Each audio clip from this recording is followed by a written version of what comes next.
नमस्कार दोस्तों, आपका अपने चैनल पर स्वागत है।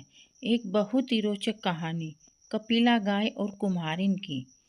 एक था कुम्हार और एक थी कुम्हारिन। उनकी एक 2 साल की बच्ची थी।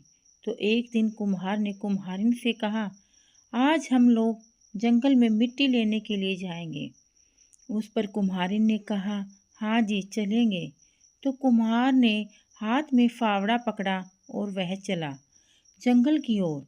कुम्हारिन ने क्या किया कि बच्ची को गोद में लिया, टोकरी हाथ में पकड़ी और कुम्हार के पीछे जंगल में चली।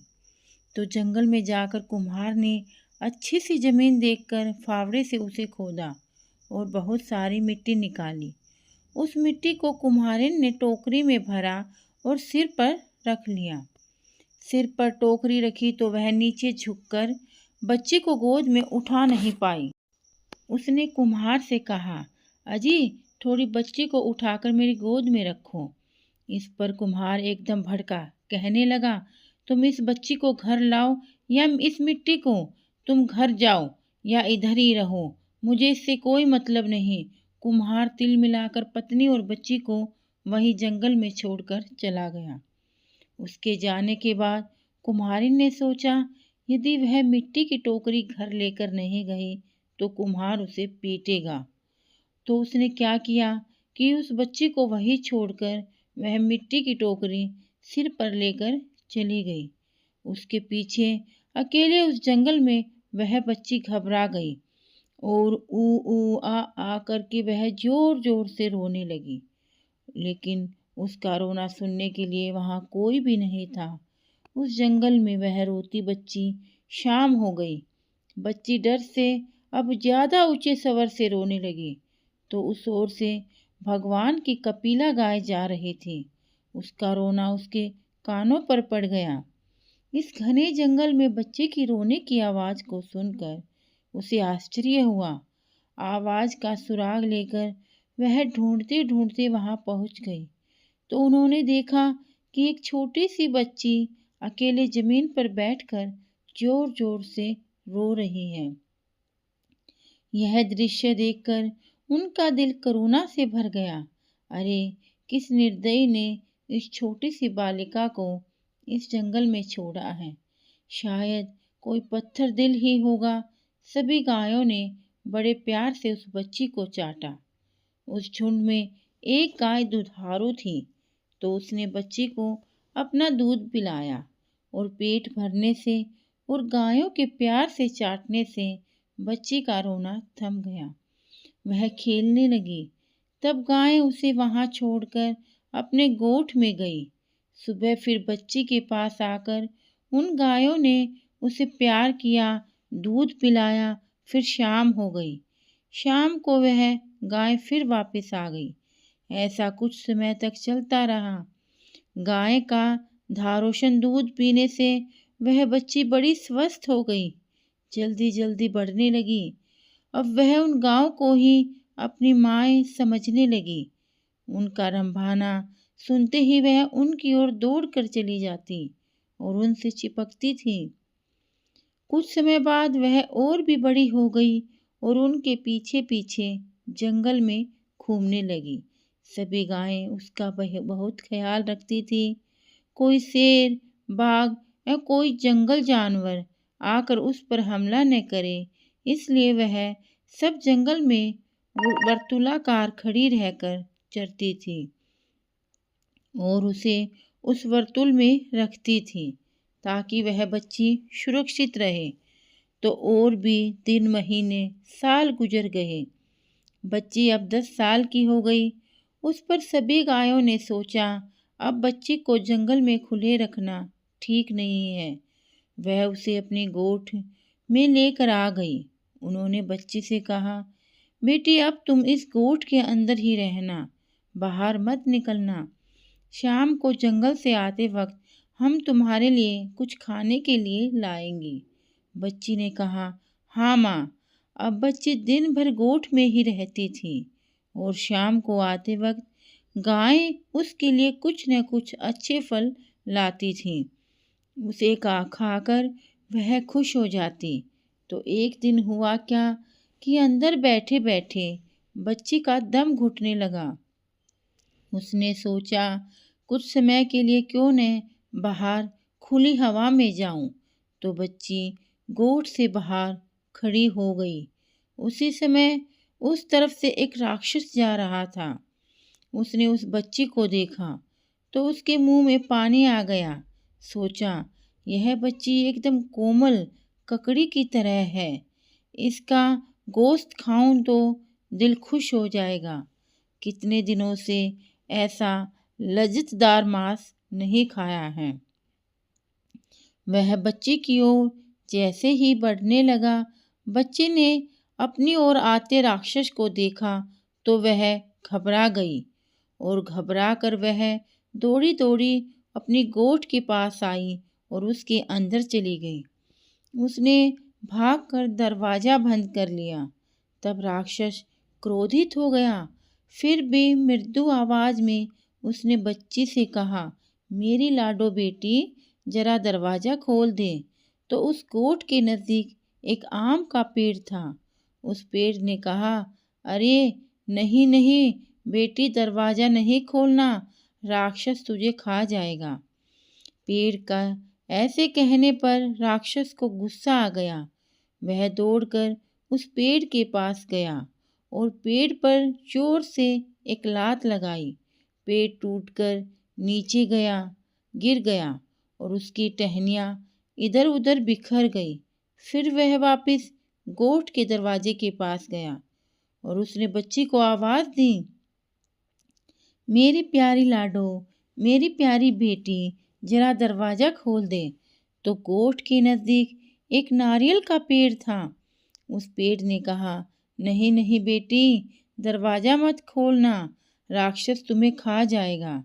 बच्ची ने दरवाज़ा नहीं खोला तो राक्षस गुस्से से आग बबूला हो गया और दौड़कर उसने उस नारियल के पेड़ के साथ भी ऐसा ही किया। कुछ लातें मारी और उसे ज़मीन पर गिरा दिया। अब वह तीसरी बार फिर से दरवाजे पर आया और दरवाजे के पास आकर खड़ा हो गया। उसने फिर प्यार भरी आवाज़ से कहा, मेरी प्यारी लाडो, जरा दरवाज़ा खोल दे। तो उस गोद के नज़दीक व्यंजन के लिए उपयुक्त खट्टे स्वाद का एक फल का पेड़ था। उस पेड़ ने कहा, नहीं नहीं बेटी, दरवाज़ा मत खोलना, राक्षस तुझे खा जाएगा। अब राक्षस मानो जल भुनकर राख हो गया। वह उस अम्बाड़ी के पेड़ पर लात मारने वाला ही था। इतने में उसे ख्याल आया कि अंधेरा होने वाला है और गायों के गोठ में वापस आने का समय भी पास आ रहा है। उसने सोचा, यदि गाय आ गई तो मैं मुसीबत में पड़ सकता हूँ। अक्लमंदी इसी में है कि मैं यहाँ से जाऊँ। लेकिन दूसरे दिन वापस आकर लड़के को खाने का मन में मंसूबा रखकर वह राक्षस वहाँ से चला गया कि आज तो मैं यहाँ से चला जाता हूँ, लेकिन कल फिर से आऊँगा। राक्षस के जाने के थोड़ी देर बाद गाय वहाँ आ गई। आते ही उनकी नाकों ने राक्षस के शरीर की गंध सूंघ ली थी। गोठ के बाहर उसके पाँव की निशानियां भी उन्होंने देखी। तो यहाँ कोई राक्षस आया हुआ है, इसका उन्हें यकीन हो गया और वे डर गई। हे भगवान, हमारी बच्ची तो अब सुरक्षित नहीं है। सभी गायें दौड़ते हुए गोठ के दरवाजे के पास पहुंची। उनके पहुंचने से दरवाज़ा अपने आप खुल गया और सब एकदम अंदर घुसी तो उनको बच्ची अंदर दिखाई नहीं दी। वे सब व्याकुलता से हम्मा हम्बा करके उसे ढूंढने लगी। ढूंढने के बाद बच्ची एक कोने में सहमी हुई रोती हुई मिली। तो गाय दौड़कर उसके पास गई, उसे चाटा और पूछा, बोलो बेटी, क्या हुआ, किसने डराया तुझे? बच्ची ने सब बात बता दी। सुनकर वे सब क्रोधित हो गई। उस राक्षस की यह हिम्मत, हमारी बेटी को खाने आया है। ठहर, कल सिखाएंगे उसे सबक। दूसरे दिन सुबह एक भी गाय चरने जंगल नहीं गई, सब छुपकर गोठ में ही रही। इधर राक्षस को क्या था, वह तो सुबह होने का इंतजार कर रहा था।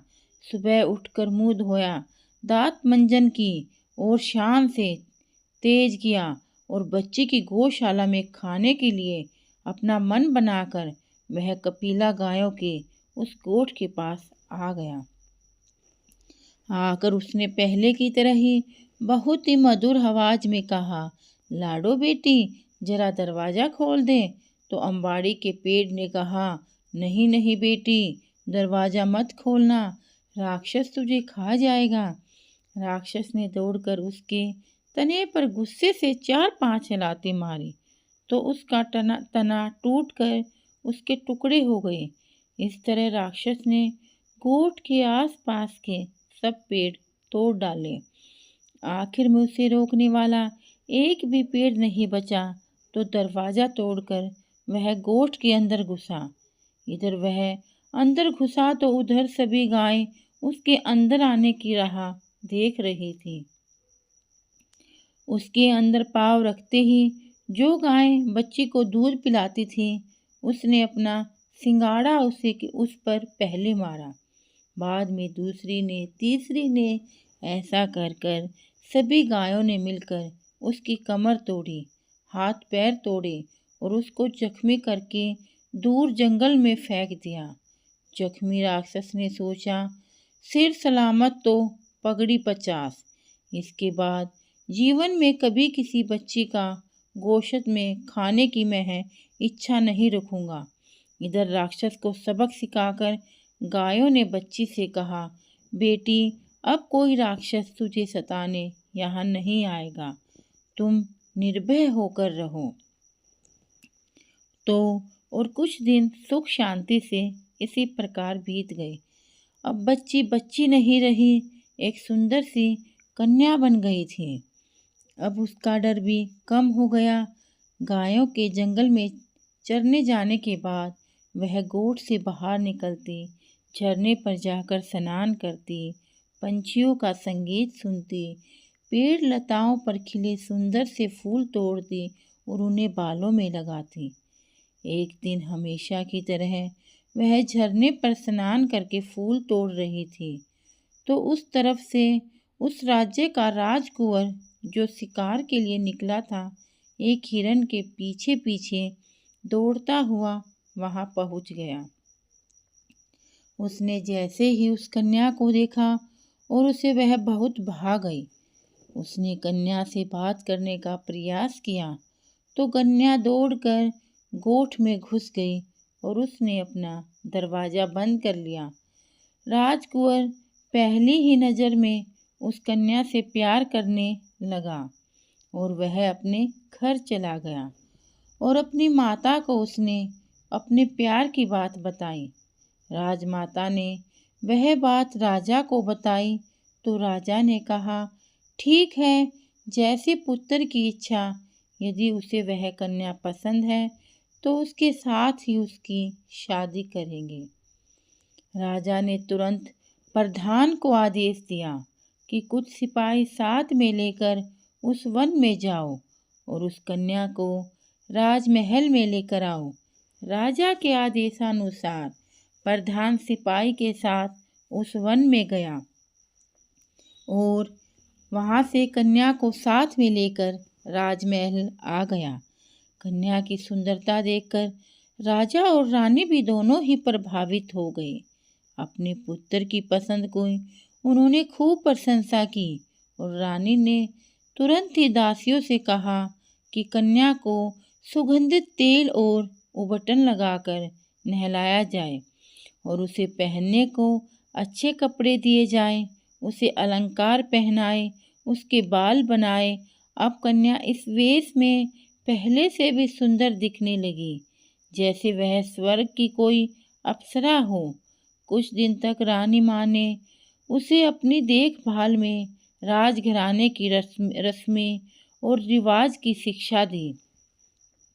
जब वह लड़की पूरी तरह से राजघराने की बहू बनने योग्य हुई तो राजकुंवर और उसका विवाह बड़ी धूमधाम से किया गया। तो वह कुम्हार की लड़की अब राजा की बहू बन गई। उसके पास अब बहुत सारा सुख चैन था, धन दौलत की कोई भी कमी नहीं थी। पहनने के लिए अच्छे वस्त्र थे, हीरे जवाहरात थे, नौकर चाकर थे और प्यार करने वाला पति और सास ससुर थे। लेकिन वह खुश नहीं थी। उसे अपनी गौ माताओं की बहुत याद आती थी, इसलिए सारा सुख होते हुए भी वह दुखी थी। राजकुंवर के ध्यान में वह बात आ गई और उसने उससे पूछा, तुम्हें क्या दुख है जो तुम हमेशा ही गुमसुम सी और उदास बैठी रहती हो? उसने कहा, मुझे मेरी माताओं के पास लेकर चलो। राजकुंवर ने पूछा, कौन है तुम्हारी माता? मेरी माताएं हैं गायें। राजकुमार चकित हो गया। उस पर कन्या ने उसे सारी कथा सुनाई। सुनकर उसने कहा, ठीक है, मैं तुम्हें तुम्हारी माताओं के पास लेकर चलता हूँ। दूसरे ही दिन राजकुमार कन्या को उससे गौशाला में लेकर आया और जंगल में देखा तो सब गायें दौड़कर उसके पास आ गई थी। कन्या भी दौड़कर उनके गले से चिपक गई। गायों ने उसे प्यार से चाटा और चाट कर ही अपना प्यार जताया। कन्या ने भी उन्हें प्यार से सहलाया। जिस कपिला गाय ने उसे अपना दूध पिलाया था, उससे तो वह बहुत देर तक चिपक कर सिसकने लगी। कुछ देर के बाद गाय उठकर जंगल में चली गई और राजकुंवर अपनी पत्नी को लेकर राजमहल वापस आ गया। अब दोनों बड़े खुश रहने लगे। दोस्तों, अगर आपको वीडियो जरा भी पसंद आई हो तो प्लीज़ वीडियो को लाइक और चैनल को सब्सक्राइब ज़रूर करना। धन्यवाद।